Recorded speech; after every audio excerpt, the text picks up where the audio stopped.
She brought you coffee at work. She texted you good morning every day. She even introduced you to her friends last week. But when you finally got the nerve to call her your girlfriend, maybe jokingly, maybe just testing the waters, she laughed. Not a mean laugh, a soft one. And she said, "Let's not ruin it with labels." And in that moment, you felt like you'd just been punched in the stomach while being told you were overreacting for feeling the pain. If this sounds familiar, you're stuck in what I call the label anxiety trap.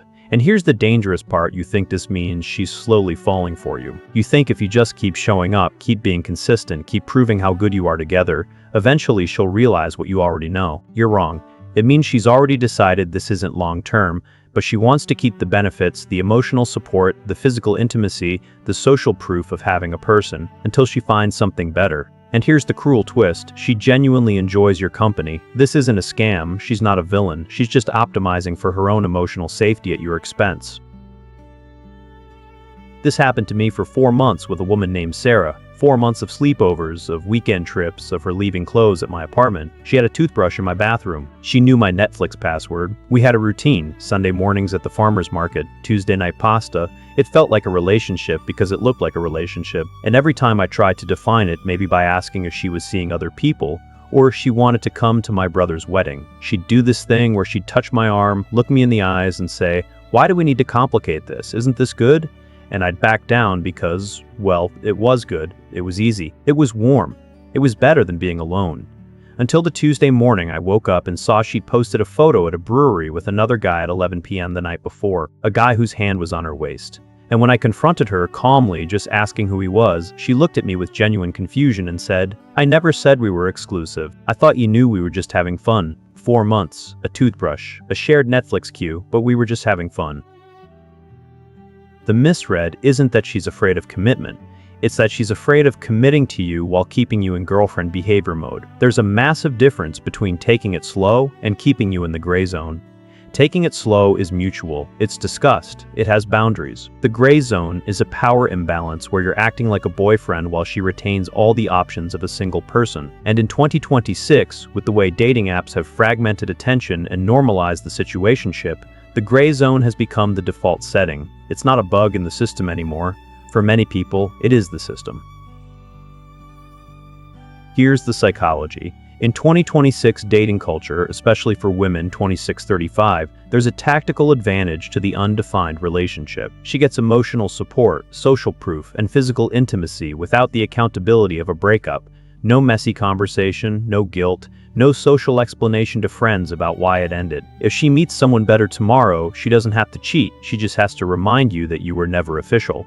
And the apps make this easier than ever. The situationship isn't just a TikTok buzzword anymore. It's a feature, not a glitch. It's the infinite buffet model. Why settle on the entree when you can keep sampling appetizers? But you're reading her actions instead of her words. You see the coffee, the texts, the sleepovers as evidence she's invested. They're not. They're maintenance behaviors. Just enough to keep you provisioned. Not enough to commit resources. Think of it like a car lease. She gets to drive you around, enjoy all the features, use you when she needs you, but she's not buying you. And crucially, she never intends to. The maintenance, good morning texts, little gifts, affection is just the monthly payment to keep the lease active. Let me give you the 3 signs that separate label anxiety from genuine hesitation, because one deserves patience and the other deserves an immediate exit. Sign 1, the compartmentalization test. Does she introduce you with a title to some people but not others? If she calls you her boyfriend to her roommate because that makes her feel safe at home, but this is Jake to her college friends or coworkers, she's compartmentalizing you. You're good enough for her private life, but not her public identity. You're being hidden in plain sight. Real hesitation is universal. She'd be nervous to say it to everyone because it feels big. Strategic ambiguity is selective. She knows exactly what she's doing. She's keeping you in the box she wants you in.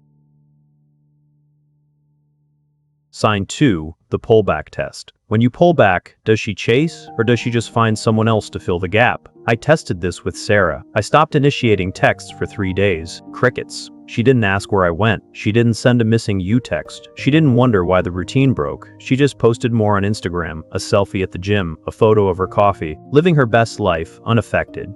If she wanted you, absence would trigger anxiety, not indifference. Indifference is your answer. You were a convenience, not a priority.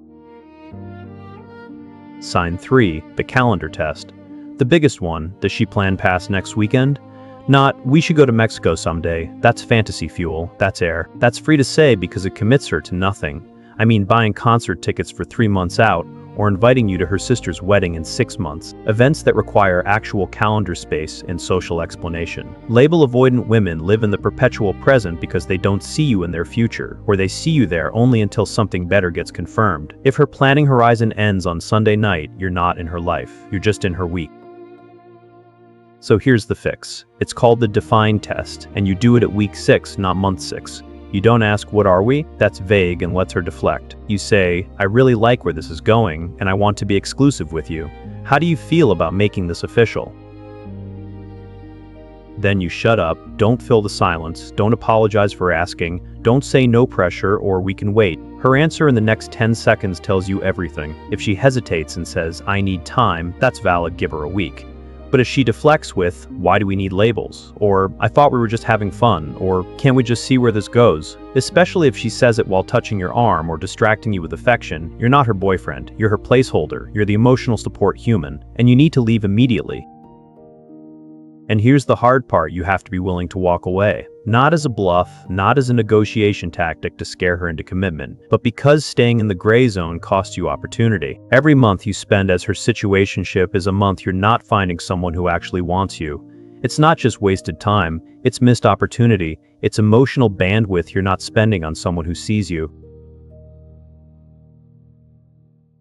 I finally walked away from Sarah. She cried. She said I was giving up on us. She said I was rushing things. She tried to pull me back with affection and promises to talk about it soon. But I was done. I walked away. And 2 weeks later, I saw the post. Her and the brewery guy, labeled public, exclusive, in a relationship. She wasn't afraid of commitment. She was just waiting for the upgrade while keeping me as the backup plan.